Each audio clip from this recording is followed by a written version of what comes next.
The countryside around Richmond was known for its calm, with wide, open fields stretching endlessly and a slow, steady way of life. Palmer's farm sat just off the main road, marked by its old buildings, untouched by the rapid changes elsewhere. Palmer, an elderly farmer who thrived on routine, rarely faced more than the occasional stray animal or broken fence. But that day was different. Something had shattered the familiar peace, leaving an uneasy silence behind. A few days earlier, chatter at the town diner was the usual. Talk of a new mayoral candidate, rising feed costs, or a neighbor's missing dog. But whispers about Palmer's place shifted the mood. When Palmer heard the sharp crack of a loud noise slicing through the calm afternoon, years of protecting his land spurred him into action. His worn boots thudded on the dry ground as he hurried to the old barn. Bridget skimmed through the investigator's report for any clues. The case seemed straightforward. Palmer, a farmer near the highway by Powhatan, Virginia, reported hearing what sounded like pop from his barn. Fearing a hunter had ignored his no-hunting signs, he went to check and found a woman's lifeless body surrounded by deep red stains. He called emergency immediately. Police and medics arrived to find she'd passed. Her car was parked outside with her purse left inside containing ID that named her as Kelly Russell, wife of Barry Russell, a Richmond financial advisor. Detectives found no signs of a struggle or theft. Her wallet, holding $125, was untouched. No tool was found at the scene, but a 9mm shell casing lay on the barn floor. The medical examiner confirmed she was ended at close range by a Colt, with the time of passing around 3 p.m. Bridget's eyes narrowed when she saw a photo of the scene. Kelly was gone instantly, and while Bridget expected to see pain or fear on her face, there was only profound shock. Bridget's heartbeat quickened. This could be it, she thought. After brief condolences, the detective sat in Barry Russell's home office to question him. "Mr. Russell, did your wife have any enemies?" the older detective asked. "No," Barry said, surprised. "Everyone loved Kelly. No one ever said a bad word about her." The detective made a note. "How about between you two? Any disagreements or issues?" "No," Barry said, then paused. "Well, we had the usual bumps. Expenses, priorities, that kind of thing." The younger detective leaned forward. "So, money disagreements?" "We didn't argue," Barry said quickly. "We had minor disagreements, nothing serious." He glanced at the detective's wedding ring. "You're married, right? Haven't you ever disagreed on spending?" The older detective chuckled as the younger one flushed. "Let's talk about that day. Why was she at the Palmer barn?" "I wish I knew," Barry said. "She called and asked me to meet her there at 2 o'clock, saying she had something big to show me but couldn't explain over the phone. I wasn't thrilled about it, especially with an appointment at 4 o'clock, but I agreed." "But you didn't go," the younger detective noted. "No, I got a flat tire on the way. It took a long time to change it, and I got dirty. By the time I finished, I barely made it home to clean up before my client arrived at 4 o'clock. "Why not call AAA?" the older detective asked. "I'm not a member," Barry said. The detective nodded. "And when you called your wife to say you couldn't make it?" Barry lowered his head.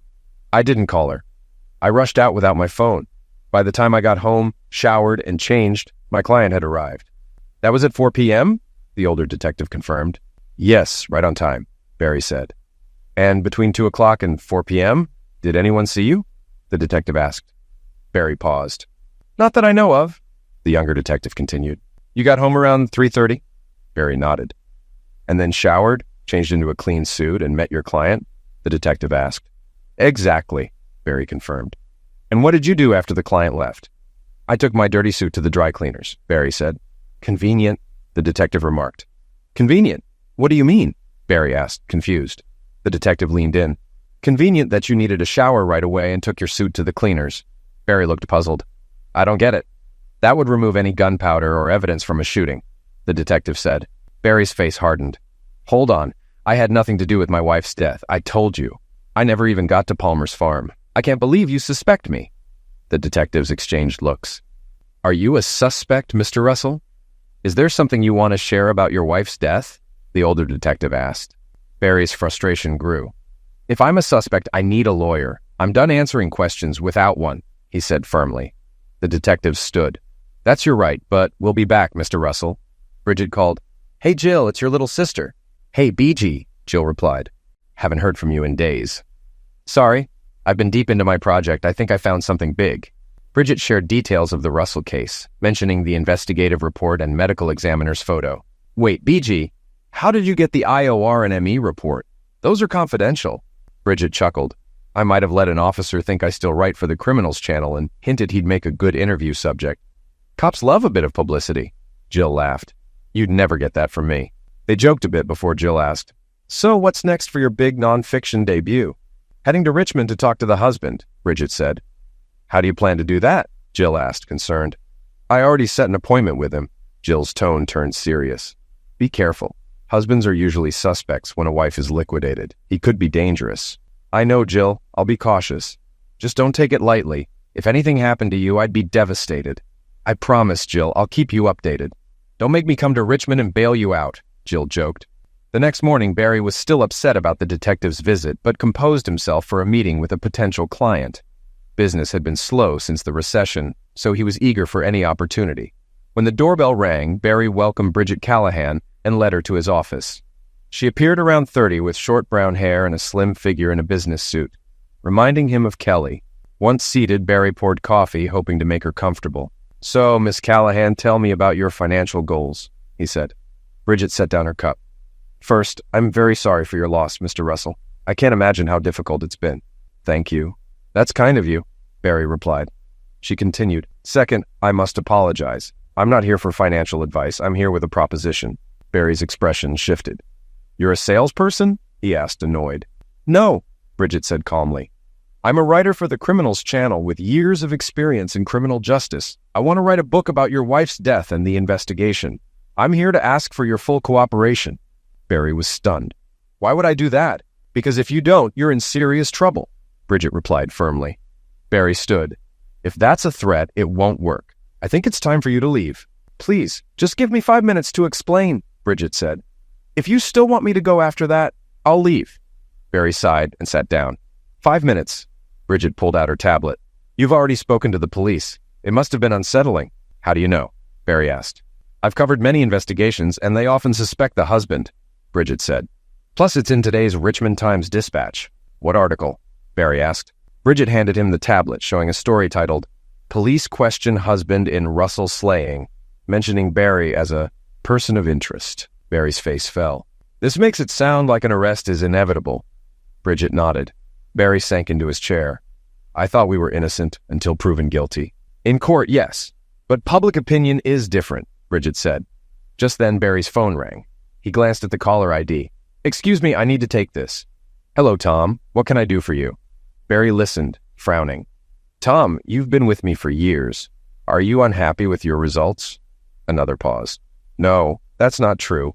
I had nothing to do with Kelly's death. I loved her. He sighed. All right, I understand. Maybe we can work together once this clears up. Barry hung up and returned to his seat. I can't believe this. One of my oldest clients just pulled his business because his wife's friends think I'm guilty. Bridget reached out sympathetically. I'm so sorry, Barry. This is exactly what I meant. Without an arrest, people start making assumptions, and those often fall on you. Barry buried his face in his hands. I can't believe people who've known me for years could think I'm capable of murder. It's awful, Barry. But when there's no clear evidence, people fill in the blanks. They assume there's something hidden. Bridget sighed. Even if you're proven innocent, some won't hear or believe it. Rumors are more gripping than facts, and doubts often linger long after a case is closed. Good news won't spread like the bad. I can't believe this is real. What am I supposed to do? Change my name and move away? Barry said, defeated. There's another option, and that's why I'm here, Bridget said. Let me tell your story. Share your thoughts and experiences with me so people see the truth. How is that different from the stories on the Criminals Channel? Barry asked. It's completely different, Bridget insisted. TV shows focus on old crimes and only feature the guilty. I want to cover a case as it unfolds, showing what the accused goes through. She paused. Have you read In Cold Blood by Truman Capote? When Barry shook his head, she continued. It's a groundbreaking nonfiction crime book. Capote had deep access to the butchers, revealing their thoughts and dynamics. I want to take it further, follow a case from the start and find the truth as it happens. And what does that mean for me? Barry asked. Everything, Bridget said. This would bring major media attention. People would know not only that you were cleared, but also what you endured. They'd be apologizing and welcoming you back. Barry studied her, then said, There's one problem. What if I'm guilty? Bridget, surprised, composed herself. Then I'll visit you in prison. Barry stared at her, glanced at the news story, then nodded and offered his hand. "All right, Bridget, you have a deal." "Hey, sis, he agreed to let me write his story. He's willing to share everything. This could be my big break." "Congrats, BG. What's your impression of him after meeting in person?" "He's smart and successful, though the recession hit him hard. And now the suspicion around his wife's death is hurting him more." "That's not what I mean. Do you think he's guilty?" "You're always the cop, Jill." "Honestly, I'm not sure. At first, I thought he was innocent. He seemed genuinely upset when talking about his wife, but then he asked, 'What if I'm guilty?' Why would an innocent man say that? I'll be spending the day with him tomorrow and hope to learn more." Jill was silent, then said, "Be careful, Bridget. It's odd he'd even bring up his guilt if he were innocent. Maybe it's a weird sense of humor, but it's concerning." "Yeah, I get it. I'll be careful. I'll update you tomorrow." Bridget mentioned that she hoped she wasn't keeping Barry from his clients as she settled on the couch in his office. Barry, sounding bitter, assured her not to worry and explained that, since the newspaper article, the only calls he had received were from clients canceling their services. He expressed his disbelief at how quickly people judged, adding with a wry smile that, without her, he would have no one to talk to. Bridget, offering a sympathetic look, glanced down at her notes and suggested they get started, asking him to tell her about himself. Barry leaned back, sipping his coffee, and said there wasn't much to tell. He shared that he was born and raised in Richmond, except for his college years at UVA in Charlottesville, where he majored in finance.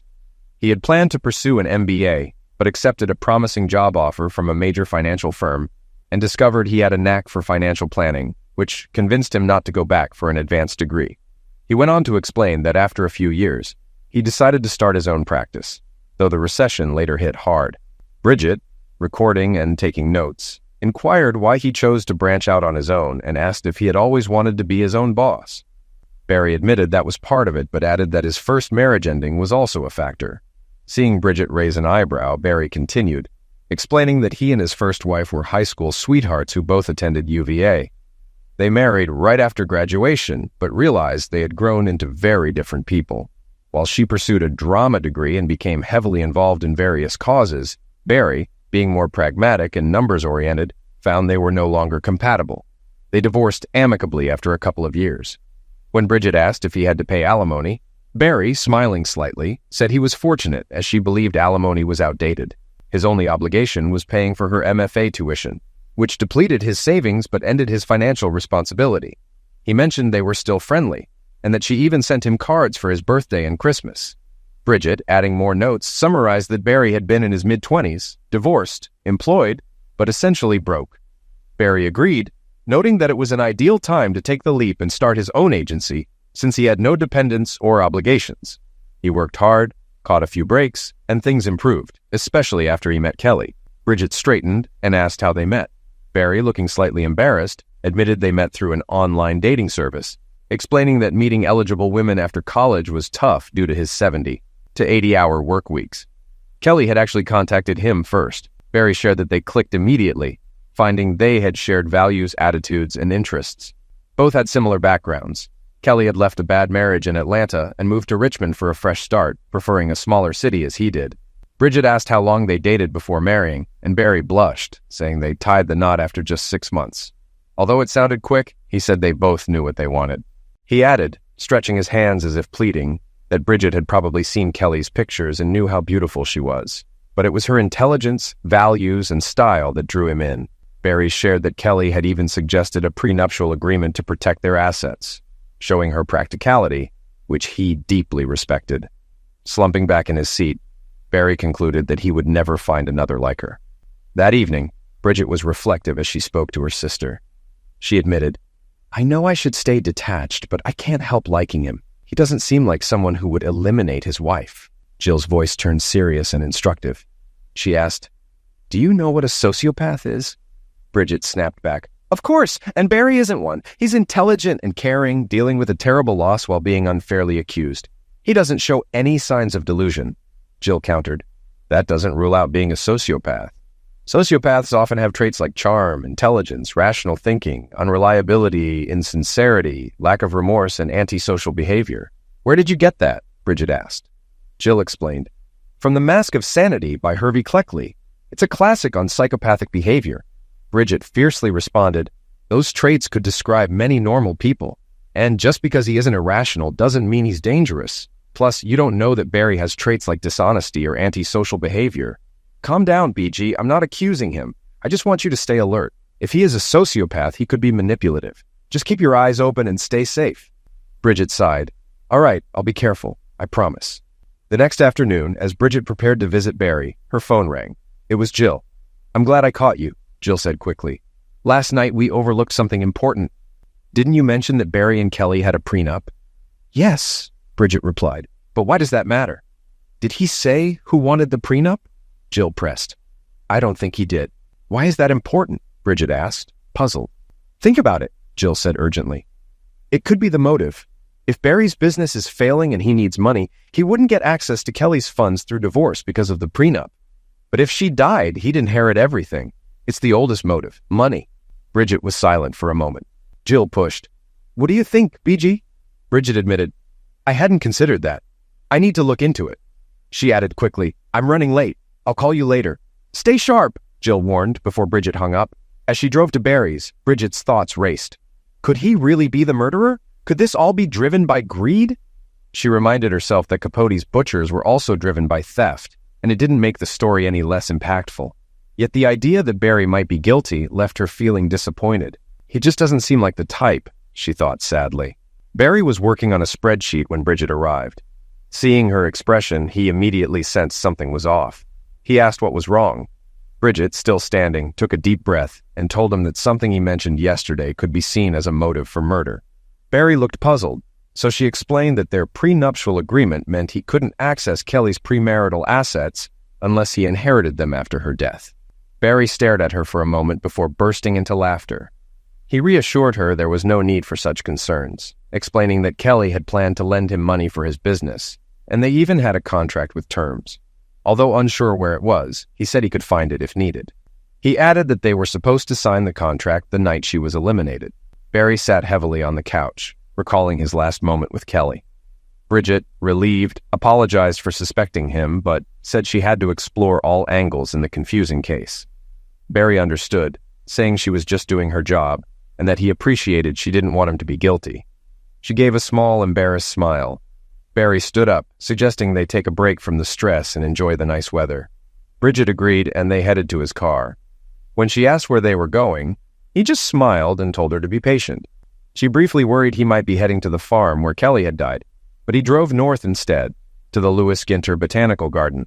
Bridget was surprised, but pleased, admitting she hadn't expected that. Barry led her along the garden's winding paths, and they spent the afternoon exploring.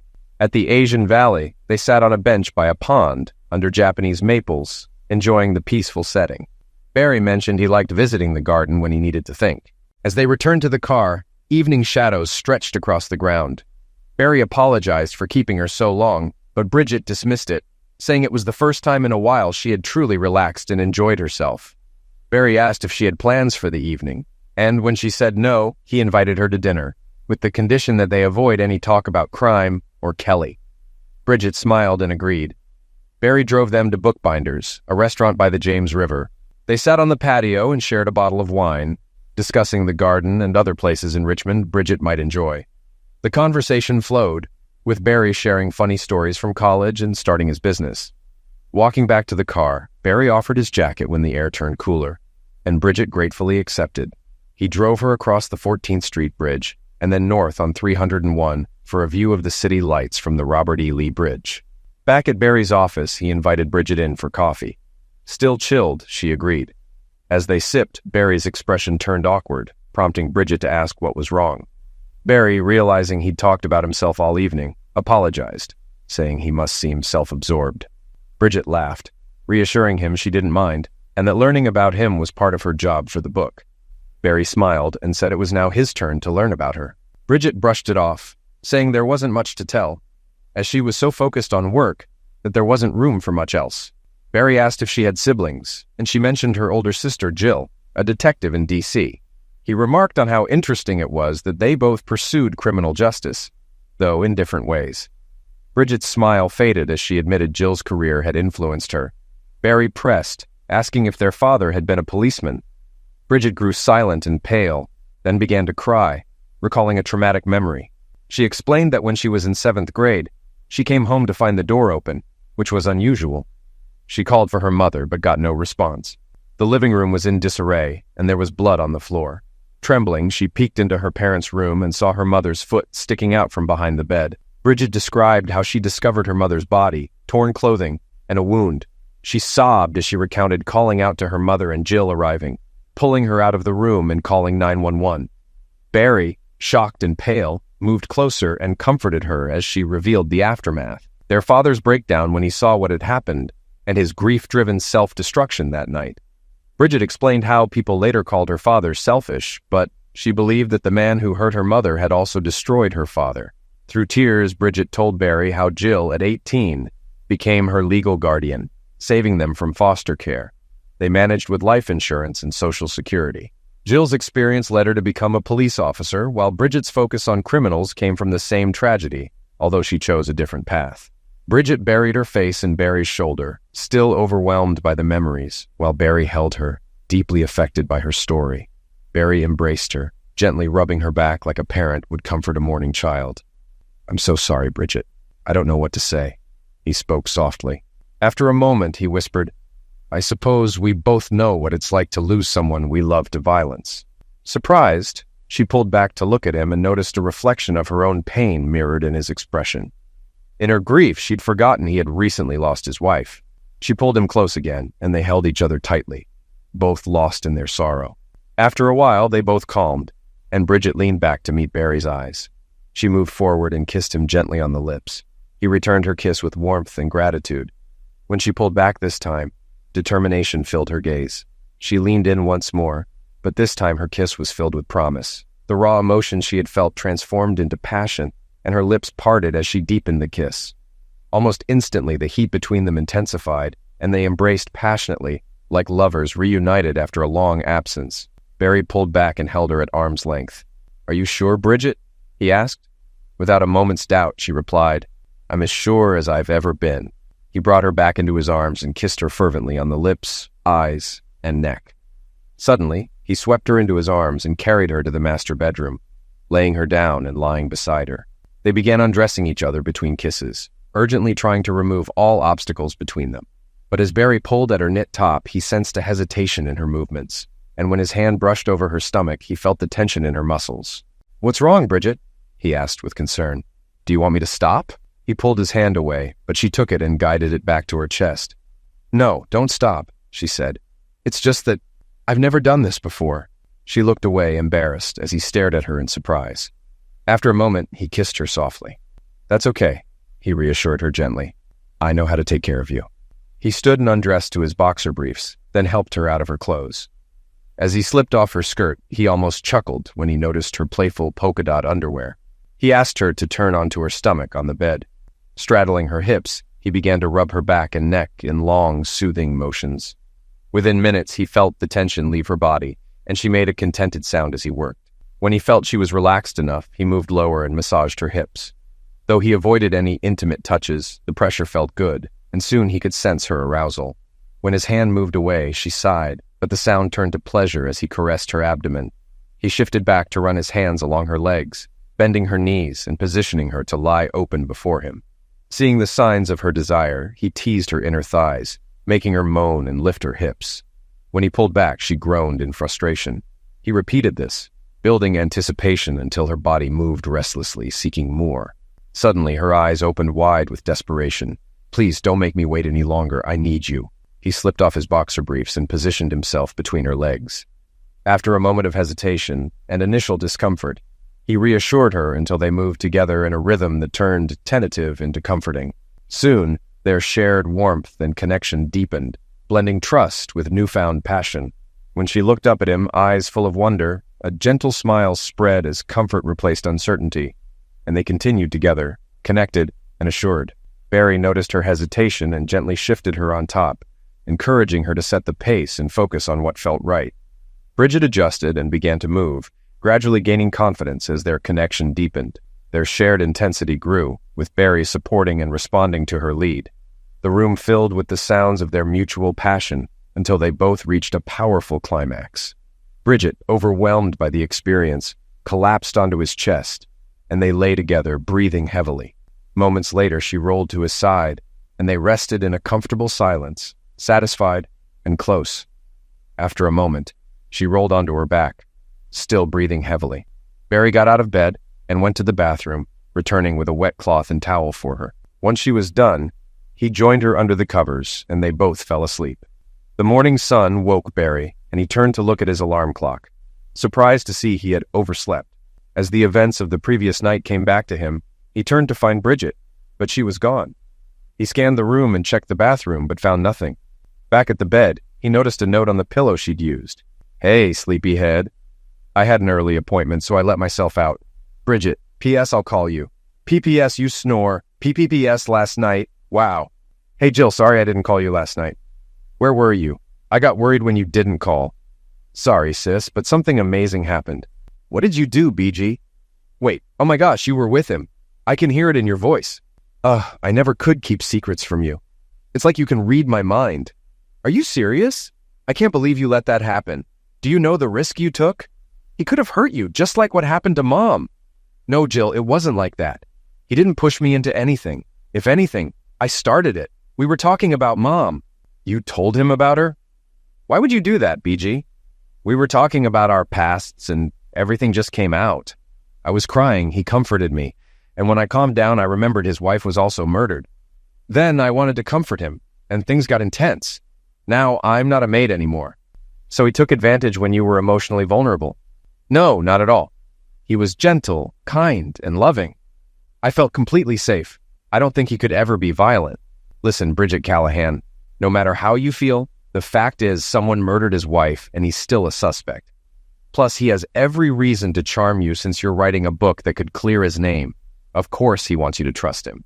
I understand your point, but you don't know him like I do. Anyway, before you start another lecture, I promise to be cautious and stay in touch. Pinky promise, sis. All right, BG, just don't forget. If anything happened to you, I don't know what I'd do. I feel the same way about you. Mid-morning, Barry answered the phone, hoping it was a potential client. Instead, a muffled voice said, "Is this Barry Russell?" "Yes, I'm Barry Russell." "The Barry Russell who was married to Kelly Russell?" "Yes." "What's this about?" "You think your wife was perfect, but she was nothing more than a common cheater." "What? Who is this? You have no right to insult my late wife." "It's no insult, just the truth, Russell. Don't believe me? She was with Bill McAvoy right under your nose." "Bill McAvoy? Kelly didn't even know him, and she'd never do anything like that. Ask her friends. I bet they all knew. Some probably even helped her keep it from you. Listen, whoever you are, and while you're mourning her, they're probably laughing at you behind your back." "Who are you?" Barry shouted, but the line had already disconnected. Minutes later, Barry was on his way to Jared and Susan Jackson's house. Susan, one of Kelly's closest friends, answered the door. "Oh, Barry, you startled me. If you're looking for Jared, he's at work," she said nervously. "I actually need to talk to you, Susan. May I come in?" he asked coldly. "Of course," she said quickly. "I'm sorry we haven't visited since the funeral. Things have been so hectic." He raised a hand to stop her. Knowing Susan would defend Kelly if asked directly, he took a more direct approach. Crossing his arms, he stared at her intently. "How long did you know about Kelly and Bill McAvoy?" he demanded. He saw her eyes widen, and she was silent for a moment, clearly searching for words. That pause told him enough. The caller was right. The surge of adrenaline faded, and he sank into a chair, covering his face with his hands. "What about Kelly and Bill?" Susan asked weakly. "Please, don't lie to me, Susan. It's too late for that," he said. Susan sat across from him, nervously wringing her hands. "Barry, I don't know what to say." "Just answer. How long did it last?" Her eyes darted around, but finding no escape, she sighed. "I don't know, maybe 6 months." "6 months!" Barry shouted, and she flinched. "How could you not tell me?" "I tried to warn her, Barry. I told her it was dangerous, but she wouldn't listen." Remembering the caller's words, Barry asked, "Who else knew?" "Eventually, most of us," Susan admitted reluctantly. "Kelly barely tried to hide it. Some even wondered if you knew and accepted it." "You know me better than that!" Barry shouted angrily. "I would never allow that." Susan paled and shrank back into her chair. Barry calmed himself, sadness overtaking his anger. "Why didn't you tell me, Susan? 6 months and you said nothing?" "I couldn't, Barry. She was my friend." He stood, eyes cold. "I thought you were my friend, too." "Thanks for nothing." He walked out, leaving Susan shaken as she reached for her phone to call others. Late that afternoon, Bridget arrived at Barry's house and rang the doorbell. When he opened the door, she was taken aback to see him holding a bag of frozen peas against his eye. "Barry, what happened?" she exclaimed. "I got into a fight," he said, guiding her into his office. "A fight?" Bridget repeated, stunned. "That's so unlike you." Barry explained everything, starting from the anonymous phone call to his confrontation with Susan Jackson. "After Susan confirmed what I feared, I went straight to McAvoy's office. The guy inherited a fortune when his wife passed away from cancer and now spends his days managing investments. He was in a meeting when I walked in, but I interrupted them. When I introduced myself, he looked shocked at first, but then he smirked. I couldn't help myself. I hit him. He attempted a smile, but the pain in his eye made him wince. Turns out his assistant knows martial arts. They dragged me out, and McAvoy threatened to call the police if I returned." Bridget was shocked. "Barry, you committed attack. He could have you arrested." "I doubt he'll press charges given the reason I confronted him. Besides, I'm the one who walked away with an injury." Bridget frowned. "You don't seem very remorseful for someone who just started a fight." Barry's expression darkened. "I don't even know how to feel right now. I've been mourning my wife's death, only to find out she was cheating on me the entire time. How do I feel? I'm angry, hurt, confused, and I don't regret going after the guy she was involved with." Bridget flinched at his outburst, but sympathy welled up inside her as she tried to grasp the turmoil he was facing. "Barry, I'm so sorry this happened. I can't imagine what you're going through." She reached for his hand. "Would you like some company tonight just to talk?" He shook his head, wincing from the pain. "Honestly, I need time alone to sort this out. It's overwhelming to realize that everything I believed was a lie." He took her hands in his eyes full of intensity. "I can't believe she betrayed me. And I can't believe all my so-called friends knew and kept it from me. The fact that they knew and said nothing makes it even worse. Kelly acted like it didn't matter if I found out, as if she had no respect for me. That makes me furious." As he spoke, his grip on her hands tightened until Bridget cried out, "Barry, you're hurting me." He immediately let go and apologized. "I'm sorry, Bridget. I didn't realize. This is why I need to be alone tonight." She nodded and gently touched his face.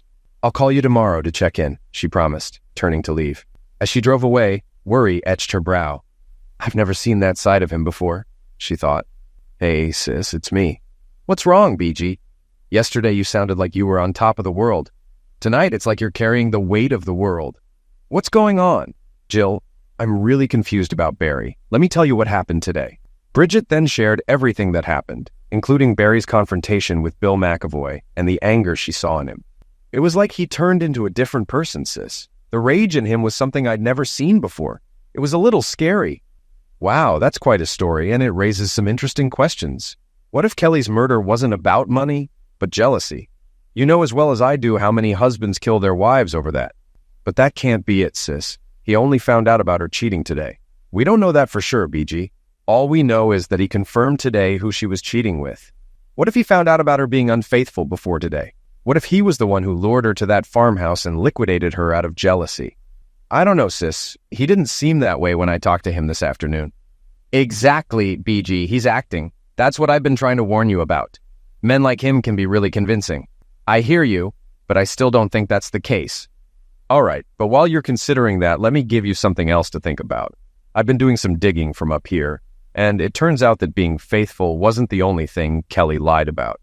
"What do you mean, Jill?" "Kelly Russell's background is more complicated than Barry ever told you. I'd even guess it's more complicated than he knows. I traced her past, and here's what I found.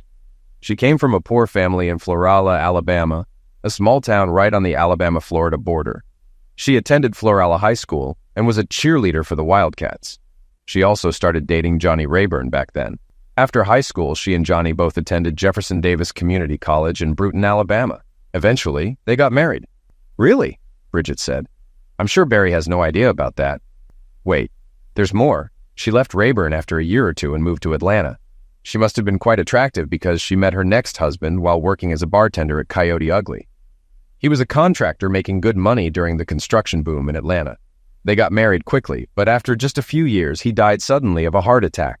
After that, she moved to Richmond, and that's where she met Barry." "Wow, she really had quite a life." "There's one more thing, BG. The contractor's family in Atlanta never liked Kelly, and they didn't believe he had heart issues. They've been pressuring the police and courts to reopen the investigation into his death." "Huh, that's all interesting, Jill, and it'll definitely add to my book, but I'm not sure how it fits into what's happening now."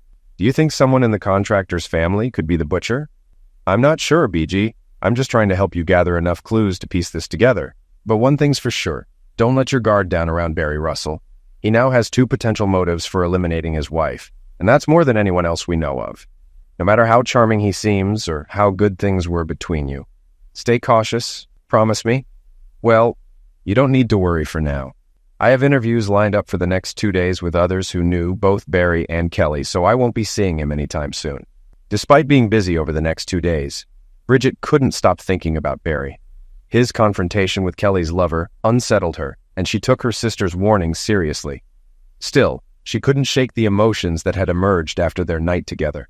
She longed to reconnect and understand what was truly happening, so it stung when he didn't call. On the third day, she was excited to see a missed call from him. But as she listened to his long message, her excitement turned into worry. Bridget, I just got a call from the same person who told me about Kelly's affair. It sounded like a man, but the voice was muffled, just like before.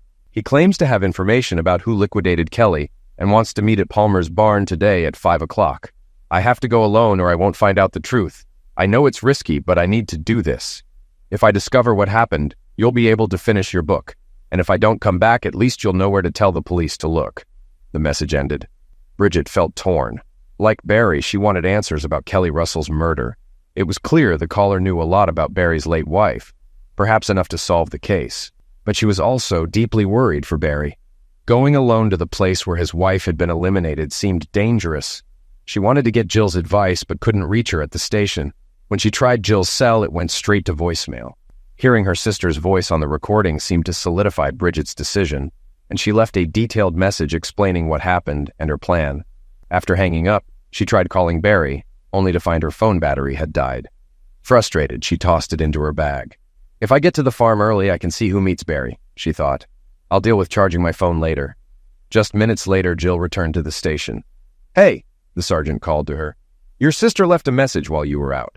Jill turned on her phone, and the message light appeared once it connected to the network. When she listened to Bridget's message, a chill ran down her spine. She quickly dialed her sister, but it went to voicemail. Bridget, it's me. Do not go to that barn. Do you hear me? It's a trap. There was no anonymous call. Barry made it up to lure you there. He's going to kill you like he did his wife. Call me as soon as you get this, but whatever you do, don't go.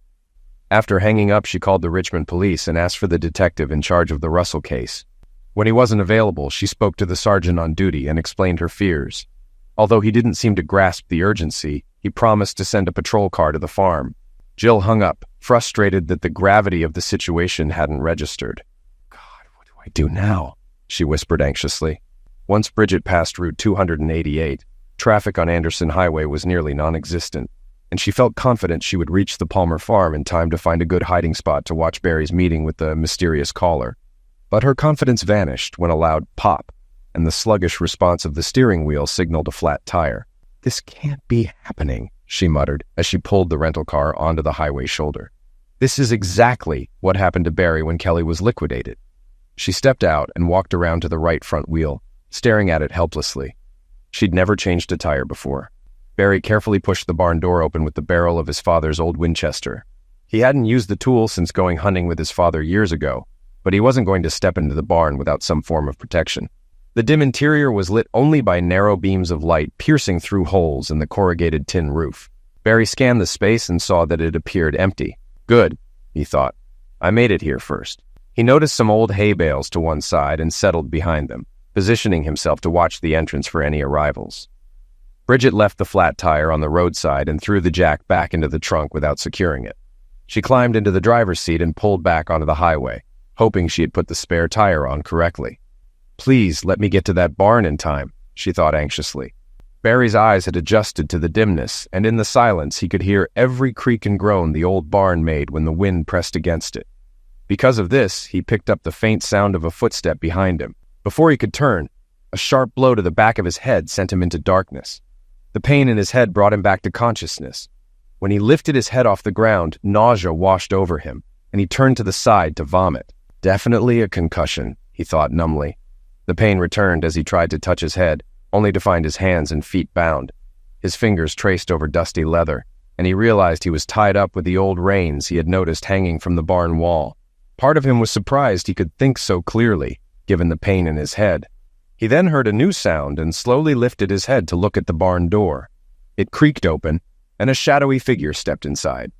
"Well, well," said a man's voice. "Looks like you followed instructions and didn't bring anyone with you." Barry struggled to sit up, managing it despite a fresh wave of pain shooting through his head. He gasped, then focused on the figure speaking to him. It was a man, but Barry was sure he'd never seen him before. "Who are you?" Barry groaned, struggling through the pain. "Oh, that's right. We haven't been properly introduced," the figure said mockingly. "You don't know me. I'm Kelly's husband." Barry stared at him, bewildered. "But I'm her husband," he mumbled. "No," the man said. "You were just her latest victim." Barry wondered if the hit to his head had done more damage than he thought. "So you're the guy she was married to in Atlanta?" He tried again. No, the man snapped. "I'm Johnny Rayburn, her real husband." Seeing Barry's blank expression, he started pacing in front of him. "Kelly was my high school sweetheart in Florala, and we got married while attending Jeff Davis. But when the economy went bad, I couldn't find a decent job. Kelly always had a taste for nice things I couldn't give her. Eventually she left, probably looking for something better. It took me a while, but I finally found her in Atlanta, working at some dive. She said she was happy to see me, but by then she'd latched onto some wealthy contractor who could give her everything she wanted. She told me she had a plan for us to be together again, but I had to stay out of sight until she could get him to marry her. He did marry her, of course. No one could resist Kelly. After a while, she called me to help with her plan. One night, after giving him some extra affection, she waited until he was lying there, exhausted and half asleep. I sneaked in and jumped on his chest. Rayburn chuckled darkly. He couldn't even move his arms from under the covers. You should have seen his face before I pressed the pillow down on him. After I finished and left, Kelly acted like nothing happened. She laid down beside him and slept there until morning, so it would look like he died naturally in his sleep. He shook his head. I don't know if I could have done that. But it didn't bother her at all. Rayburn's expression darkened. But I guess he had the last laugh. Turns out he was deep in debt, and Kelly barely got anything after he died. She told me she needed to find another rich guy before we could be together again. Things got a little too risky in Atlanta, so she decided to move. Even through his pain, Barry managed to say, and that's when she moved to Richmond and found me. Rayburn let out a mocking laugh. Yeah, Barry Russell, the big money guy. But you turned out to be another letdown. When your business started tanking, Kelly decided not to wait around for the next opportunity. I suppose that's when Bill McAvoy entered the picture, Barry said, bitterness in his voice. Exactly, genius. But she needed to get rid of you first, so she called me. But why liquidate me? Barry argued. She could have just divorced me and gone straight to McAvoy. Rayburn looked at Barry as if he were clueless. She had to get something out of it, didn't she? With that prenup in place, the only way she'd see any money was if you died. Barry was still trying to piece it together. But Kelly ended up dead, not me. Rayburn's face twisted with anger and regret. The plan was set. I was hiding here in the barn, waiting for you to come in so I could shoot you as the unknown assailant. But you never showed. Suddenly, Kelly burst through that door to find out what was going on, and I ended her by mistake. It's all your fault. Rayburn waved his Colt in Barry's face, and Barry frantically searched for any way to stall or distract him. He tried, but in his weakened state, his attempts to free his hands were futile. Johnny, you don't have to do this. Eliminating me won't change anything now. Just leave me here and run while you can, Barry pleaded. Rayburn paced back and forth, agitated. No, I have to finish this. She loved me. I have to do what she wanted. Just as Rayburn started to lift his magnum again, a voice called from outside. Barry, are you in there? Are you okay? Before Barry could shout a warning, Bridget burst into the barn, freezing in shock as she saw Johnny Rayburn aim his tool at her. So you did bring a friend, he said with a smirk. And a pretty one, too. Looks like I have two to deal with now. He looked Bridget up and down, a wicked smile spreading across his face. But first, I'm going to have some fun. It's been a while since I've had a woman. No! Bridget screamed, tears streaming down her face. Stay away from me! Rayburn ignored her, tucking the tool into his belt behind him as he moved toward her. Barry's heart sank as he remembered Bridget's past trauma. She must be terrified, he thought helplessly. Get away from her, he shouted, but Rayburn didn't even flinch. Then, as Barry watched in horror, he noticed something unexpected in Bridget's eyes. That's not fear, he realized. That's anger. As Rayburn reached out for her, he taunted, I'm going to enjoy this. Bridget shouted loudly, Not this time! To Rayburn's and Barry's shock, she reached behind her, pulled out a snub-nosed .38, and fired. The shot hit Rayburn in the midsection, making him double over before he fell backward onto the straw-covered ground. groaning in pain. Bridget stood staring at him for a moment, then ran to Barry, kneeling beside him as she cried and hugged him. "Are you okay, Barry?" she asked urgently. "My head's liquidating me," he said, "but I'll be fine. Thank God you're safe. Can you help untie my hands?" As she worked on his bonds, a voice called out, "Bridget! Bridget!" They looked up to see a woman entering the barn, holding a colt in the classic two-handed weaver stance. "Jill!" Bridget screamed, running to embrace her sister. They hugged tightly, tears of relief streaming down their faces. After a moment, Bridget asked, "How did you get here?" Jill held her close. "When I heard your voicemail, I drove straight from D.C. with the police cruiser's siren blaring the whole way. I promised I'd never let anything happen to you."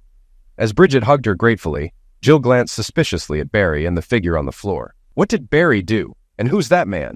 "Oh, I almost forgot about Barry," Bridget exclaimed. She pulled Jill toward him. "Help me untie him." While the sisters worked to untie Barry from the old leather reins, Barry noticed movement from Rayburn on the floor and shouted, "That's Johnny Rayburn. He has a Colt in his waistband." Jill swiftly approached Rayburn, rolled him over, and found the Colt still tucked in his belt. She took it and placed it in her own. Rayburn let out a terrible cry, and Jill turned him over again to check his injury. She grabbed her phone and called 911, requesting an ambulance and the police. When she returned to Barry, he said, "If you check the ballistics on that Magnum, I'm sure it will match the one used to liquidate Kelly." Jill looked from Barry to Bridget. "So, her first husband was behind all of this?" Barry nodded. "And from what he said, I doubt they were ever legally divorced." He glanced at Rayburn, noting how pale he had become. "How is he?" he asked Jill. In a quiet voice, she replied, "He's losing a lot of blood. There's not much I can do for a stomach wound. I don't think he'll make it until the EMTs arrive." Bridget whimpered softly, and Jill hugged her. "It's okay, BG. You did what you had to. I'm proud of you." Barry gave Bridget a confused look. "I didn't know you had a tool. Where did that come from?" Bridget shrugged, a bit embarrassed. "Jill gave it to me years ago. After what happened to Mom, I've always hated Colts, but Jill insisted I carry one for protection. I've kept it in my purse all this time, but this was the first time I ever used it." Just then, Johnny Rayburn groaned again. The three of them moved over and knelt by his side. He opened his eyes and, seeing Barry, spoke in a strained voice. "I lied to you. It wasn't an accident. When she came into the barn and realized you weren't here, she got mad. I begged her to forget the plan and leave with me. That's when she said she didn't love me and would never take me back. Then she laughed and I ended her." Barry, Bridget, and Jill exchanged looks. Rayburn's voice grew weaker. Barry noticed that speaking had caused more trouble. To their surprise, Rayburn began to laugh. "You can't escape me this time, Kelly. I know where you've gone, and I'm coming too." He let out one last laugh before his head fell back, eyes fixed on the ceiling. Jill reached out to check his carotid artery and then shook her head, closing his eyelids. While waiting for the EMTs and police, Barry recounted everything Rayburn had confessed, and Jill added what she had discovered in her research. When the medical team arrived and decided Barry should go to the hospital for observation, Bridget insisted on following him in her car. Jill offered to stay behind to explain everything to the police. As Barry was secured on the gurney for the ride back to Richmond, Bridget kissed him before heading to her car. Jill came over and patted his arm. "I owe you an apology, Barry.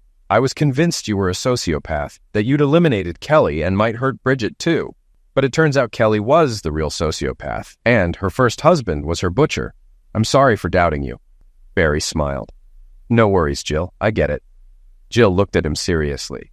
"Just don't ever do anything to hurt my little sister." Barry glanced at the attendants loading Johnny Rayburn's body into the other ambulance, then looked back at Jill and shook his head. "I wouldn't dream of it," he said.